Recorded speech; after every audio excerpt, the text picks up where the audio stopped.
देखिए, भारत के संदर्भ में आप राज्यों का अध्ययन कर रहे हैं और दक्षिण भारत में आज आपका ये दूसरा राज्य लिया गया है जिसका नाम कर्नाटक है। कर्नाटक राज्य की जो स्थिति है भारत के संदर्भ में जब आप इसको देखते हैं तो ये कर्नाटक राज्य के उत्तर में देखिए महाराष्ट्र है, उत्तर पूर्व में तेलंगाना है, पूर्व में आंध्र प्रदेश है, दक्षिण में केरल और दक्षिण पूर्व में तमिलनाडु है और पश्चिम साइड में यहाँ पे अरब सागर है। तो ये इसकी लोकेशन है भारत के संदर्भ में। फिर से एक बार देखिए, इसमें कर्नाटक की लोकेशन, चूंकि पहला प्रश्न यही है ही है, इसी भी परीक्षा में जो पहला प्रश्न पूछा जाता है उसमें यही पूछा जाता है कि फला राज्य की सीमा किससे लगती है, निम्नलिखित में से या किससे नहीं लगती है। तो यहाँ आप देखिए इसकी सीमाओं में क्लॉकवाइज जब इस तरह चलते हैं तो हम ये पाते हैं कि यहाँ पे गोवा है, फिर महाराष्ट्र है, तेलंगाना है, आंध्र प्रदेश है, तमिलनाडु है, केरल है और फिर अरब सागर। वही चीज यहाँ भी लिखी हुई है। अब इसको मानचित्रीकरण के कार्य संकेत जो है उत्तर, दक्षिण, पूरब और पश्चिम। ये उत्तर पूरब है, ये दक्षिण पूरब है, ये उत्तर पश्चिम है और ये दक्षिण पश्चिम है। तो इस तरह से यहाँ भी आप अगर देखते हैं तो वही चीज यहाँ पर भी है, महाराष्ट्र, तेलंगाना, आंध्र प्रदेश, तमिलनाडु, केरल और फिर अरब सागर, इधर Goa. Silicon state, silicon valley के नाम से ये प्रसिद्ध है।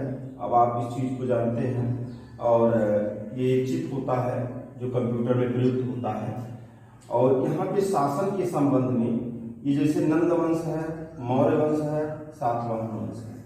तो इसमें से जो ये दो वंश हैं, नंद वंश और मौर्य वंश, ये तो मुख्य रूप से उत्तर भारत के मगध क्षेत्र के वंश हैं, लेकिन सातवाहन वंश गौतमीपुत्र सातकर्णी जिसमें प्रतापी शासक था, ये वंश दक्षिण भारत से संबंधित है मुख्य रूप से। और कदम्ब वंश और गंग वंश, इसका भी उल्लेख मुख्य रूप से दक्षिण भारत में होता है, लेकिन नंद और मौर्य का उल्लेख मुख्य रूप से उत्तर भारत से है।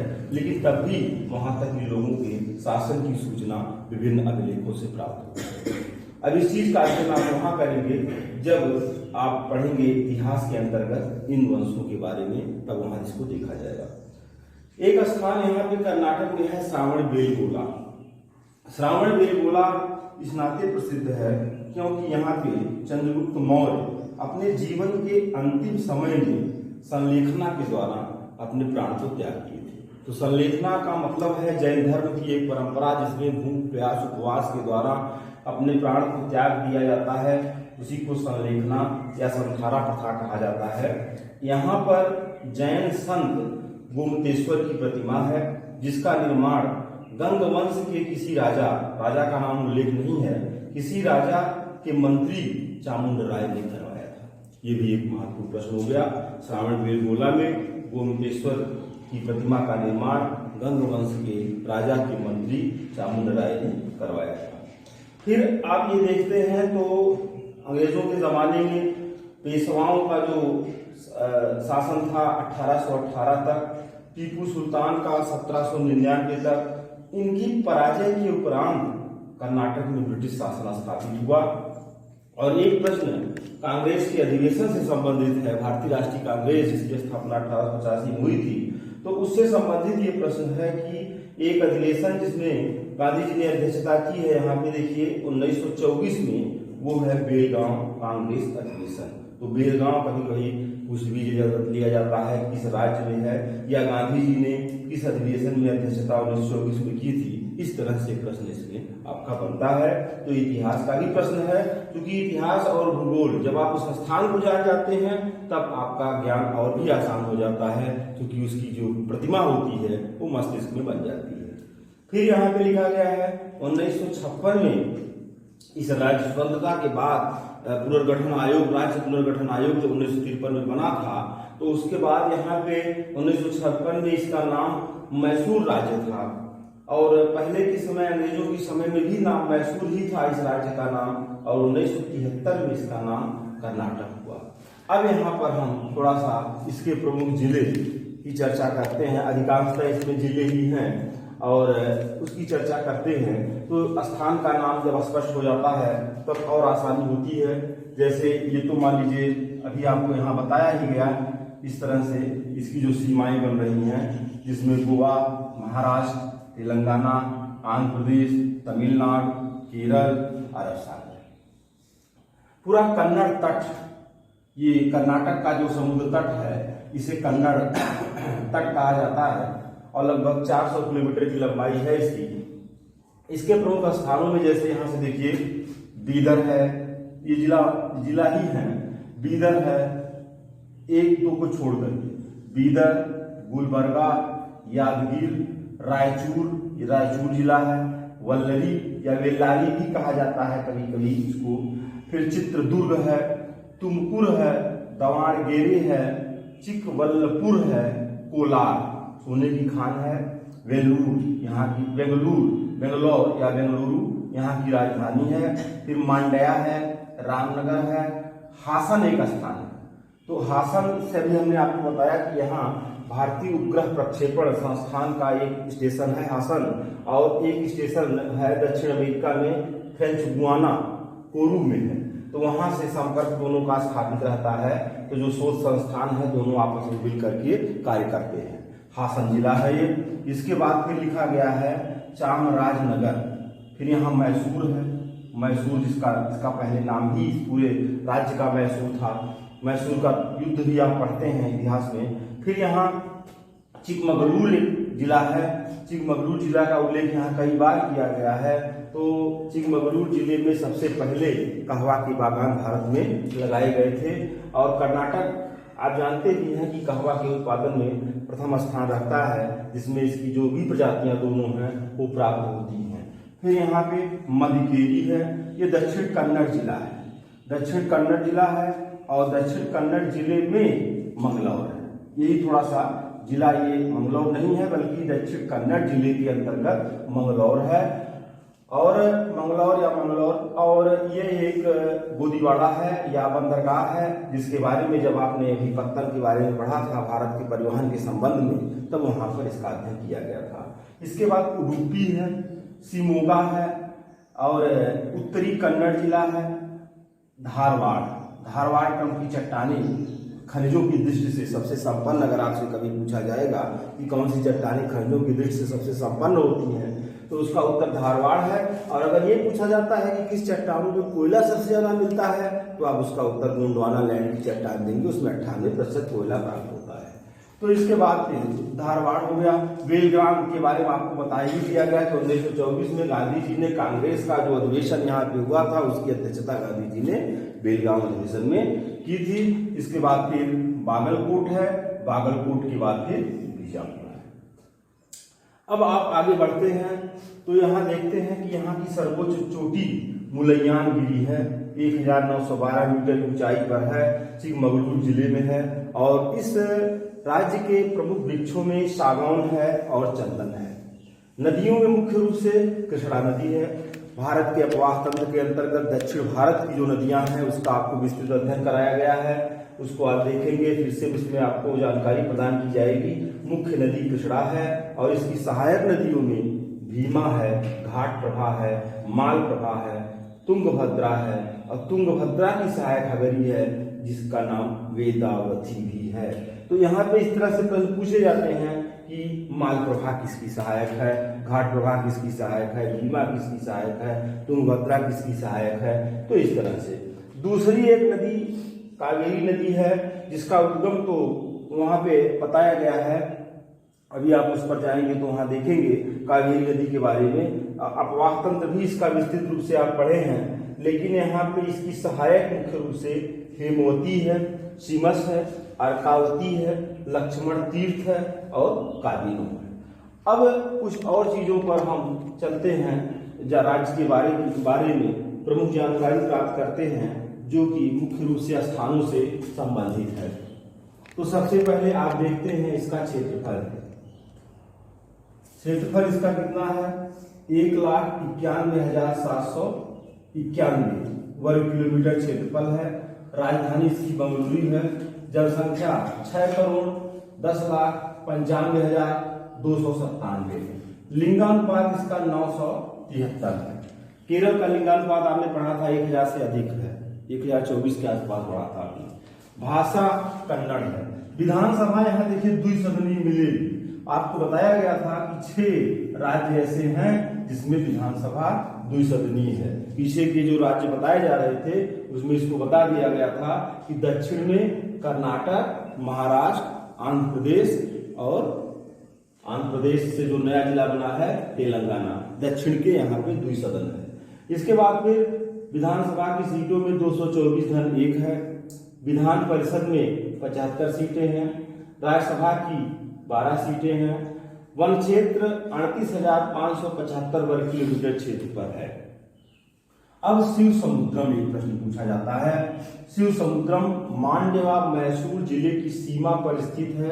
कावेरी नदी पर जल विद्युत परियोजना है। ये शिव समुद्रम जलप्रपात के रूप में भी प्रश्न पूछा जाता है और शिव समुद्रम जल विद्युत परियोजना के रूप में भी प्रश्न पूछा जाता है। तो मुख्य रूप से कावेरी नदी और मांड और मैसूर जिला हो जाता है। फिर एक द्वीप है जिसका नाम है सेंट मैरी द्वीप, दक्षिण कन्नड़ जिले। यहाँ आपको बताया गया था अभी दक्षिण उत्तर कन्नड़ जिला और फिर दक्षिण कन्नड़ जिला। तो दक्षिण कन्नड़ जिला यहाँ देखिए, दक्षिण कन्नड़ जिले के अंतर्गत अरब सागर का ये द्वीप कर्नाटक में आता है, जिसका नाम सेंट मैरी द्वीप है। हट्टी, हट्टी जो है सोने की खान है, रायचूर जिले में है, ये भी महत्वपूर्ण क्वेश्चन है। हम्पी प्राचीन काल का यह ऐतिहासिक स्थल कुछ राजवंशों की राजधानियां हुआ करता था, तो बेल्लारी जिले में स्थित है, ऐतिहासिक स्थल है। हासन के बारे में हमने आपको बता दिया। हासन जो है 76 अंश पूर्वी देशांतर पर स्थित भारत के इनसेट का मास्टर कंट्रोल प्रणाली यहाँ पे स्थापित की गई है और जिसका संबंध फ्रेंच गुयाना में कोडू से है। फिर अगला लिखा गया है श्रृंगेरी। श्रृंगेरी जो है चिकमगलूर जिले में है और शंकराचार्य की सिद्धपीठ है। आपको कल बताया गया था कि शंकराचार्य का जन्म स्थान केरल में है, जबकि सिद्धपीठ इनकी श्रृंगेरी कर्नाटक में है। फिर लिखा गया है श्रीरंगपट्टनम। श्रीरंगपट्टनम स्थान मांड्यू जिले में स्थित है, कावेरी नदी के तट पर स्थित है और टीपू सुल्तान की राजधानी और ये किला हुआ करता था। और इसी में आप पढ़ते ही हैं श्रीरंगपट्टनम की संधि भी पढ़ते हैं, टीपू सुल्तान और अंग्रेजों के बीच में हुई थी। तो फिर अब आप आगे चलते हैं, जिसमें अगला स्थान लिखा गया है कुनिगल टाउन। कुनिगल टाउन एक स्थान है जो कि बंगलौर के करीब में है और फल फूल की कृषि के लिए प्रसिद्ध है और यहाँ नीदरलैंड के शहर एम्स्टर्डम को निर्यात किया जाता है। यहाँ से 10% यहाँ का जो फूल है वो निर्यात किया जाता है। कुद्रेमुख, कुद्रेमुख भी महत्वपूर्ण प्रश्न है, लोहा निक्षेप के लिए है, दक्षिण कन्नड़ जिले में है। केमलगुंडी चिकमगलूर जिले में लोहे के निक्षेप के लिए भी महत्वपूर्ण प्रश्न है। कोकोनट द्वीप, कोकोनट द्वीप कन्नड़ जिले में है, अरब सागर में स्थित है और ये सीमा के अंतर्गत आता है। जैसे सामुद्रिक सीमा आपने पहले पार्ट में पढ़ा था, तो उसी के अंतर्गत आपको ये चीज जानना है कि कौन सा द्वीप किस राज्य के अंतर्गत आता है। फिर यहाँ पे कोलार, कोलार जो है ये पूर्वी जिले के अंतर्गत आता है, कोलार के पूर्वी क्षेत्र के अंतर्गत है ये, मतलब कोलार जो है वो पूर्वी जिले में है, क्षेत्र के पूर्व के हिस्से में, कर्नाटक के पूर्व के हिस्से में कोलार है और ये सोने की खान।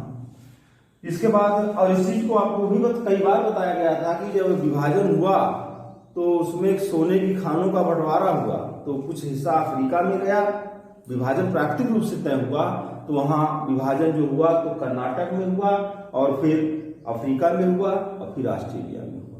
तीनों स्थानों के नामों को भी आपको कई बार बताया गया है। फिर यहाँ पे लिखा गया है कृष्णा नदी। अब देखिए कृष्णा नदी का है थोड़ा सा उद्गम, तो मान लीजिए बताया गया इसमें पहले, कृष्णा नदी का उद्गम महाराष्ट्र के सतारा जिले में है और नदी जो है महाराष्ट्र, कर्नाटक, आंध्र प्रदेश होते हुए बंगाल की खाड़ी तक जाती है। मतलब 3 राज्यों में इसका अपवाह अंग है कृष्णा नदी का। तो क्योंकि ये नदी बहती है कर्नाटक में भी अपना विस्तृत योगदान करती है, तो इस नाते कर्नाटक में लिखा गया। फिर लिखा गया बागलकोट। बागलकोट जिले में इसी नदी पर एक अलमाटी बांध बना हुआ है। अब ये अलमाटी बांध थोड़ा सा विवादित बांध है, जो यहाँ पे महाराष्ट्र और कर्नाटक के बीच विवादित बांध अलमाटी है, लेकिन नदी इसकी कृष्णा नदी है। फिर लिखा गया है कृष्णराज सागर, और कृष्णराज सागर के पास में एक गार्डन है जिसका नाम है वृंदावन गार्डन। और कृष्णराज सागर बांध कावेरी नदी पर हेमावती और लक्ष्मण तीर्थ नदियां उनके संगम पर ये बनाया गया है। फिर लिखा गया है जोग जलप्रपात, जोग का नाम गरसप्पा जलप्रपात भी है, ये शरावती नदी पर स्थित है, इसकी ऊंचाई 280 मीटर है। फिर यहाँ पे ताल कावेरी, कावेरी का उद्गम स्थल है, कावेरी नदी का उद्गम स्थल है ब्रह्मगीर पहाड़ी 1355 मीटर की ऊंचाई पर।